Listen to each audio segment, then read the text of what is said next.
특세, 우리 첫날 우리 주님이 우리 가운데 주시는 그런 회복의 말씀은 이것입니다.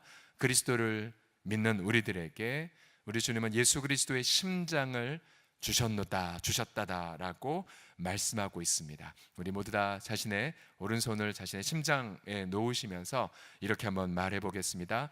이 심장은 예수님의 심장이 이미 되었습니다라고요. 시작. 이 심장은 예수님의 심장이 이미 되었습니다. 아멘. 옆 사람 얼굴을 보시면서도요, 동일하게 고백합시다. 당신의 심장은 예수님의 심장이 이미 되었습니다라고요. 시작. 당신의 심장은 예수님의 심장이 이미 되었습니다. 아멘, 아멘.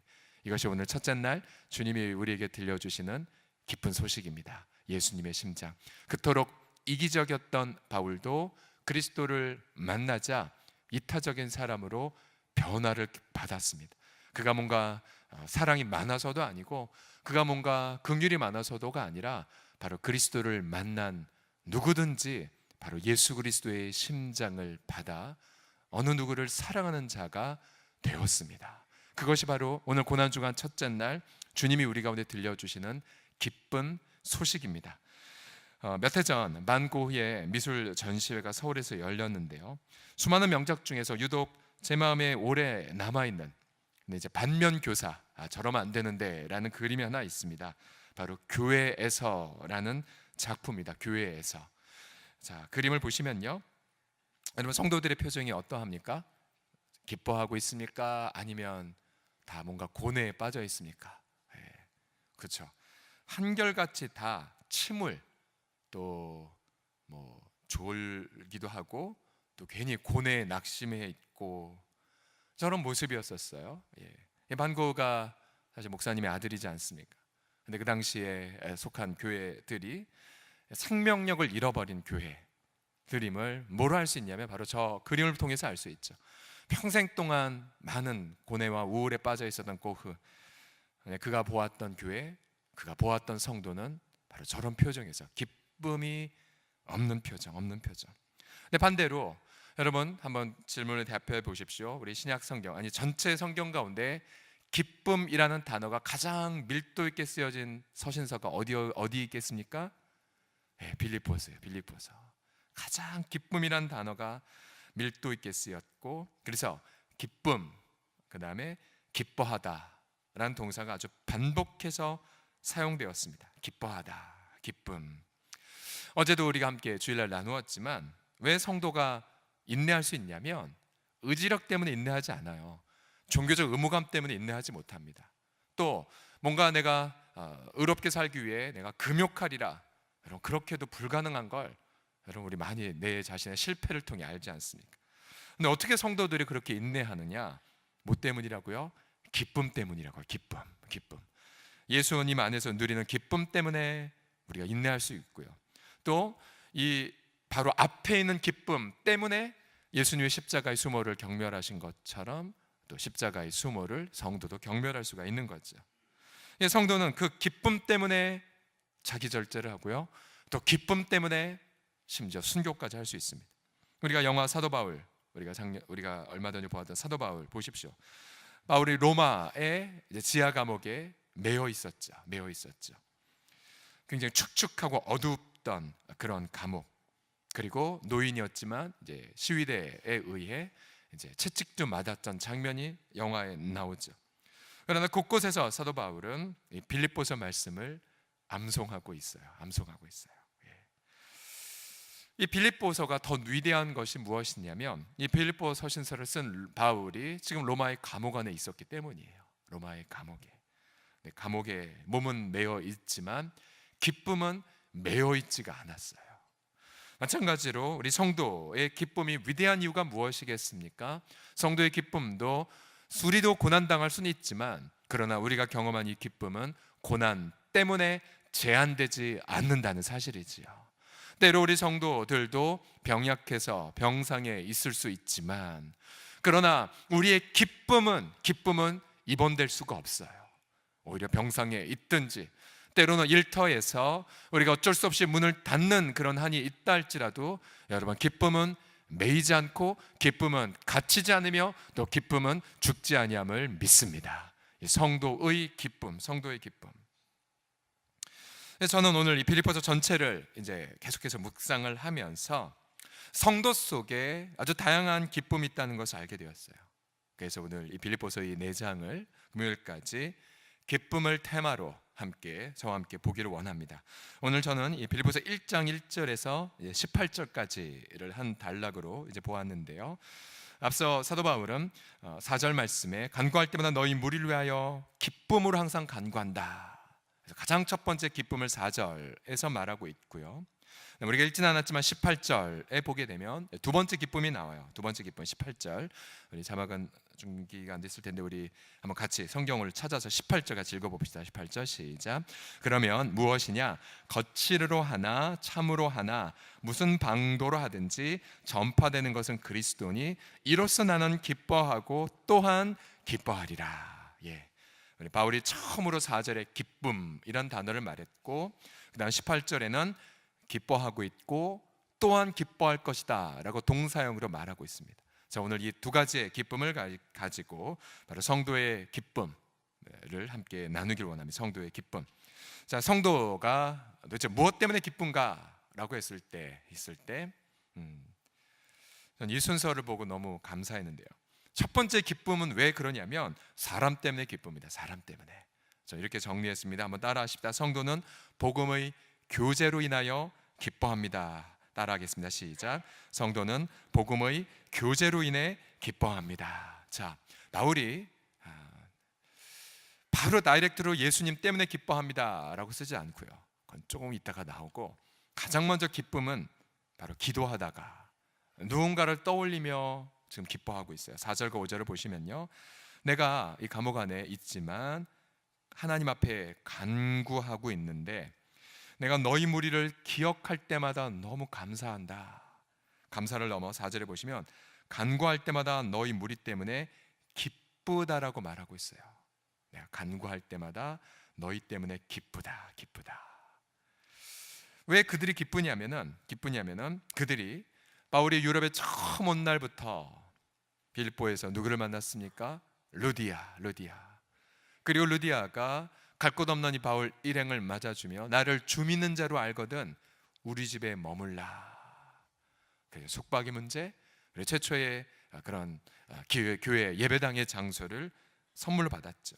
그뿐만 아니라 바울이 이제 복음을 증거하다가 잡혀서 매질을 당하였지만 그날 밤 감옥 안에서 찬송하고 있었는데 하루 갑자기 지진이 났고 모든 옥문이 열렸고 그래서 간수는 죄수들이 다 도망갔으니 나 이제 죽었다 생각하여 자살하려고 했지만 바울이 가만히 있어라 우리 다 여기 있다. 두려운 간수장은 어떻게 해야 내가 구원받습니까? 그러자 주 예수 그리스도를 믿으라. 그럼 너와 네 집이 구원받으리라. 그래서 결국 간수는 바울을 자기 집에 데려다가 맞은 데를 다 씻기고 치유시켜 드리고 그리고 복음을 듣고 바로 세례를 받지 않았습니까? 바로 유럽에 들어왔을 때 첫 번째 가정의 열매가 빌립보에 또 있었어요. 간수장 집사님의 가정.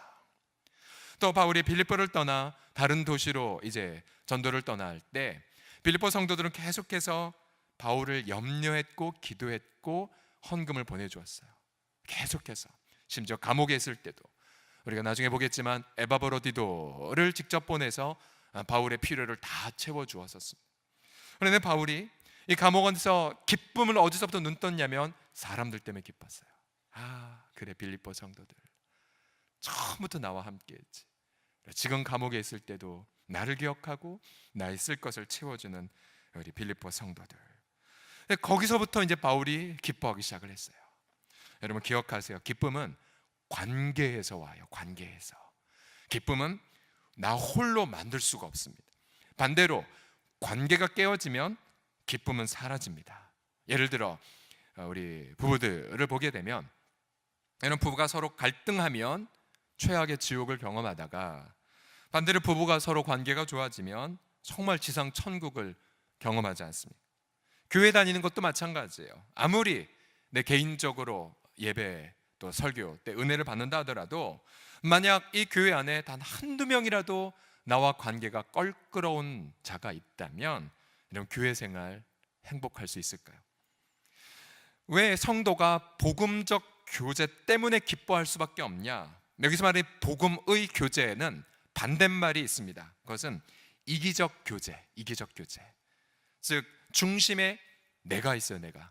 내 이득 때문에 사귀고, 또 내 자랑이 될 것 같아 악수하고, 또 내 돈벌이가 될 것 같기에 관계를 만들고. 사실 세상의 교제가 대부분 이기적 교제이죠. 근데 복음적 교제는 동기가 다릅니다. 뭐냐면 앞서 처음에 나누었던 것처럼 우리가 예수 그리스도께서 나를 위해 죽으시고 부활하신 것을 믿는 그 순간 예수 그리스도의 심장이 우리 속에 이식이 되죠. 바로 그 이식된 심장으로 누군가를 교제하는 것, 이것이 바로 복음적 교제입니다. 복음적 교제. 사도 바울 본래 이기적 사람이었죠. 왜 이기적 사람이었냐면 자신의 옳다는 신념에 따라 크리스찬들을 비방했고 오겨넣고 또 죽이는 일에 동참했기 때문이에요.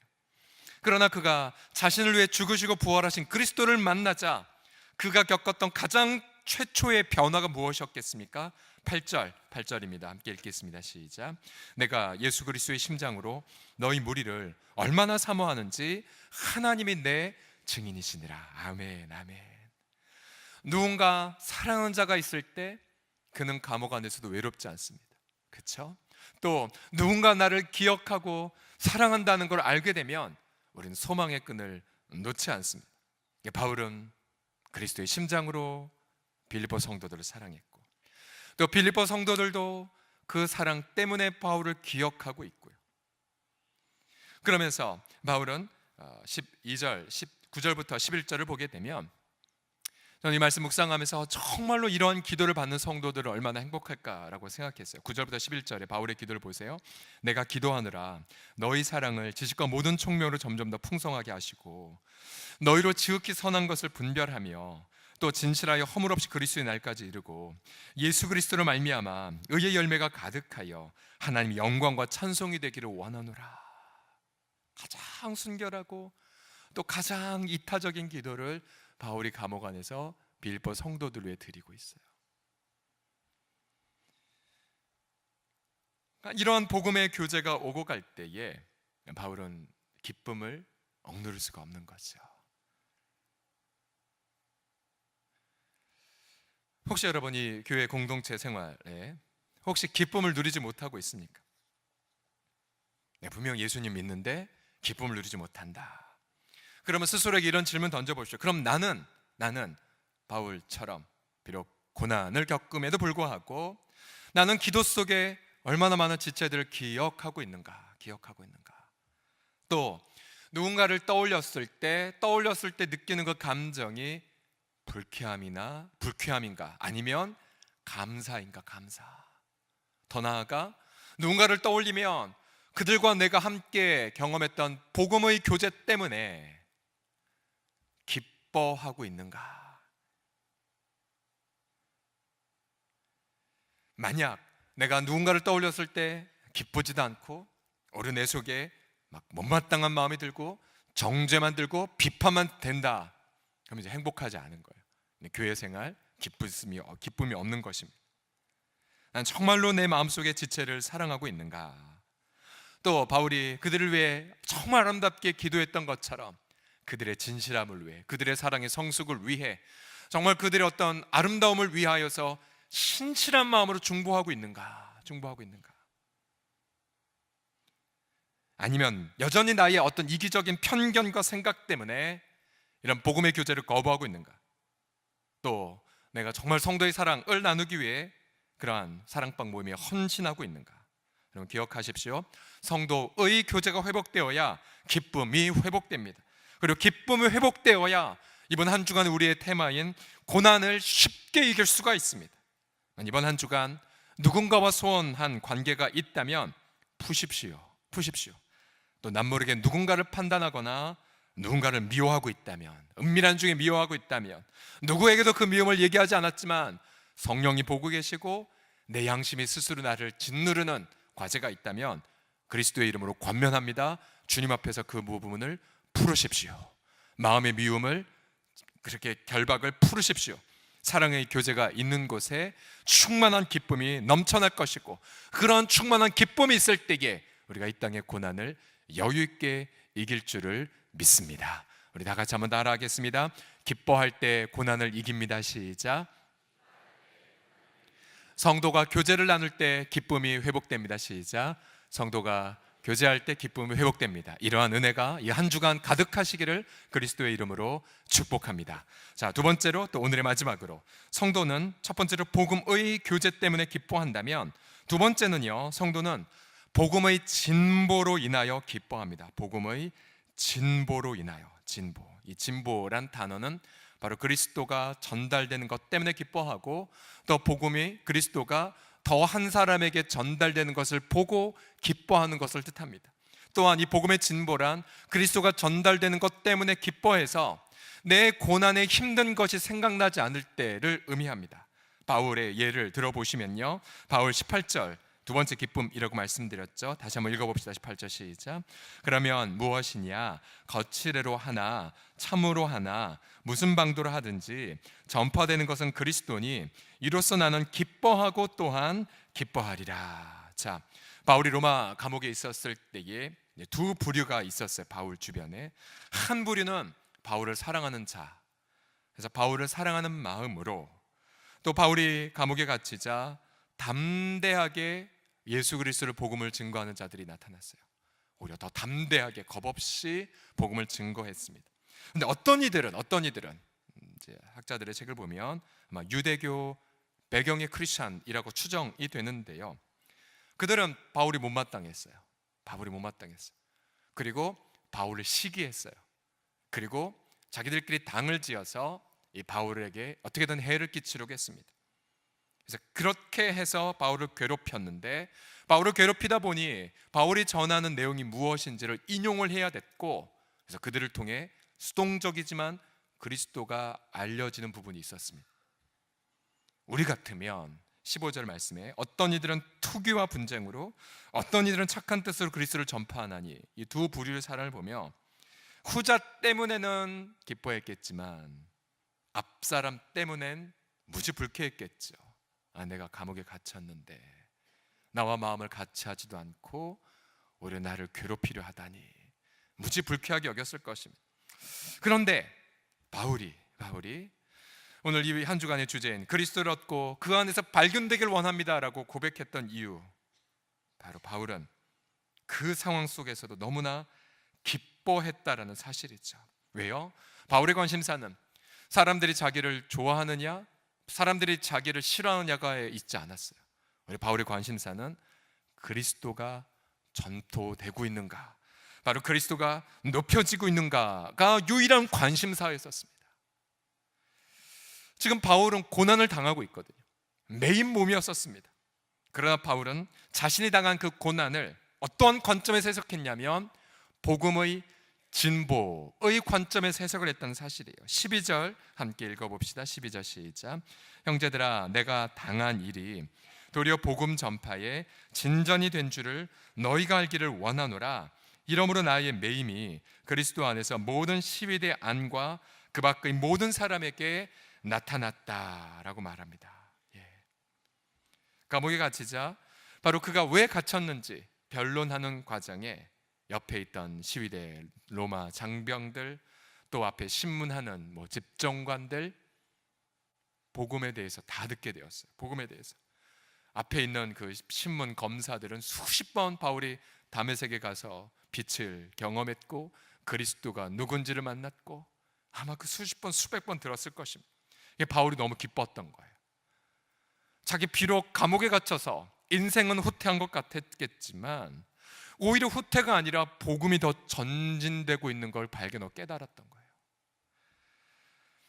여러분, 우리 인생이 이와 마찬가지입니다. 우리는 다양한 것을 당할 수가 있어요. 다양한 일을, 생각지 못한 일을 당할 수가 있어요. 중요한 건 여러분 그거 아세요? 예수 믿는 성도들은 무슨 일을 만나든지 간에 그 모든 무슨 일들이 다 복음의 진보로 쓰임받는다는 사실을요. 일전에 어느 가정에 신방 갔을 때에 자기 인생의 스토리, 아주 신실한 부부이고 너무나 전도 잘하는 신실한 부부인데, 그러나 과거는 그러지 않았었다고 합니다. 이기적이었었고 자기 위주로 살았었고, 그러다가 사업이 이제 망해버리면서 마음의 겸손함 속에 그리스도 앞에 나왔던 스토리를 말하면서 아주 한 문장으로 자신의 인생을 요약해서, 목사님, 그때 망한 것이 되게 큰 축복이 되었어요. 왜요? 망한 것은 고통이었지만, 그러나 그것 때문에 예수 그리스도를 알았고 그것 때문에 기도의 능력을 경험했기 때문에 어떠한 일이든지 간에 복음의 진보의 관점으로 해석하면 우리는 기쁠 수밖에 없어요. 기쁠 수밖에 해요. 만약 우리가 고난을 겪어도 복음을 진보를 위해 힘쓴다면 그는 기쁨을 어느 순간에서도 경험할 수가 있습니다. 반대로 내가 고난을 당한 것만 생각하고 복음의 진보가 되는 것을 경험하지 못했다면, 혹은 복음의 진보의 관점에서 내 고난을 해석하지 못했다면 그는 기쁨을 누리지 못합니다. 제가 청년부 때에, 제가 청년 시절 때 저를 지도하셨던 지도 목사님은 늘 언제나 이런 말씀하셨어요. 오늘 기분 너무 안 좋다, 너무 우울하네, 복음 전하러 나가자. 그래 사역리 들고 길거리에 나서 복음 전하고 오시면 완전히 기쁨을 회복하셔서 오셨었어요. 여러분, 우리 서울홍성교회 식구들이 얼굴에 가장 행복할 때가 언제인 줄 아십니까? 여러분 스스로 아시죠? 블레싱 코리아 가서 땀 흘려 복음 증거할 때, 또 교회 공동체 분위기가 가장 1년 중에 생동감 있고 생명력이 넘치고, 저도 정말 기가 막힌 기쁨의 기름 부으심을 누리는 때가 있어요. 새생명 축제 날, 새생명 축제 날. 종종 제가 말씀드렸죠. 1년 내내 새생명 축제이고 싶습니다. 왜요? 제가 설교자가 알아요. 남다른 그런 기쁨의 기름 부으심이 여기서 막 부어지는 걸 제가 많이 경험하거든요. 하나님은 언제나 우리 인생을, 복음을 진보시키는 방향으로 역사하심을 기억하십시오. 내 인생이 뒤로 후퇴하는 것 같아도 복음은 여전히 앞으로 진전하고 있고요. 내 인생에 덫이 걸렸다 하더라도 오히려 복음은 자유의 날개를 활짝 펴고 비상하고 있습니다. 내 몸이 병약해도 복음은 더욱더 능력 있게 전달이 되고요. 내 나이가 들어가도 복음은 더욱더 원숙하게 전달이 됩니다. 그래서 우리는 어떠한 순간에서도 기뻐할 수 있죠. 저는 이 한 주간 저와 여러분 모두가 자신의 고난을 이 복음 앞에 나아가, 하나님, 이 내가 당한 일이 어떻게 복음의 진보가 되었나이까? 내가 겪는 이 고통이 우리 부부관계 안에서, 혹은 우리 부모 자녀 관계에서, 또 내 인생에서, 우리 교회에서 어떻게 복음의 진보가 일어났나이까? 그것을 깨닫고 기쁨을 충만히 경험하는 한 주간을 보내시기를 그리스도의 이름으로 축복합니다. 존 파이퍼 목사님은 기독교의 본질을 바로 기쁨이라고 보았죠. 그래서 그는 웨스트민스터 문답서의 제1조를 이렇게 번역을 했습니다. 인간의 제1되는 목적이 무엇이냐? 영원토록 하나님을 즐거워함으로써 하나님을 영화롭게 하는 것이다 라고 해석했어요. 본래 문장은 영원토록 하나님을 즐거워하고 하나님을 영화롭게 하는 것, 따로 되어 있는 것으로 들었는데, 이분은 깊은 묵상 속에 이렇게 바꿨어요. 어떻게 하나님께 영광을 올려드리냐?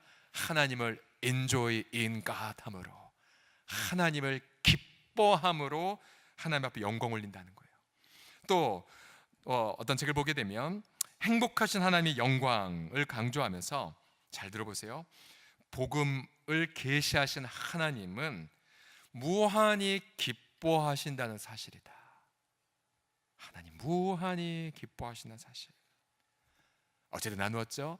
예수 그리스도의 얼굴은 기쁨의 얼굴이셨다고. 내가 이것을 너에게 말하면 내 속에는 기쁨이 너희 속에 있어 너희 기쁨을 충만하게 하려 함이라. 내가 이것을 너에게 이르면 너희가 내 안에서 평강을 누리게 하려 함이라. 여러분, 예수 그리스도의 얼굴은 기쁨의 얼굴이었고요. 예수 그리스도는 그 앞에는 더 큰 기쁨을 위해 십자가를 참으셨고요. 그래서 주님은 지금도 우리의 이 예배를 받으시면서 한없는 기쁨의 얼굴로 여러분을 보고 계세요.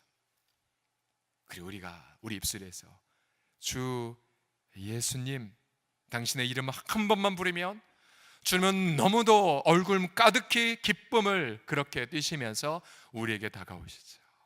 왜 내 사랑하는 아들아, 왜 내 사랑하는 딸아. 무한히 기뻐하신 하나님. 그래서 우리 성도는 그 무한히 기뻐하신 하나님 때문에 오늘도 기쁨을 누릴 수가 있고, 기쁨을 선포할 수가 있으며, 기쁨을 나누어 갈 수가 있습니다. 이 한 주간, 이 고난 주간 가운데에 그 누구보다도 기쁨을 누리심을 통하여서 기쁨으로 자기 부인과 자기 절제와 희생의 삶을 경험하시는 이 한 주간 보내시기를 예수 그리스도의 이름으로 축복합니다.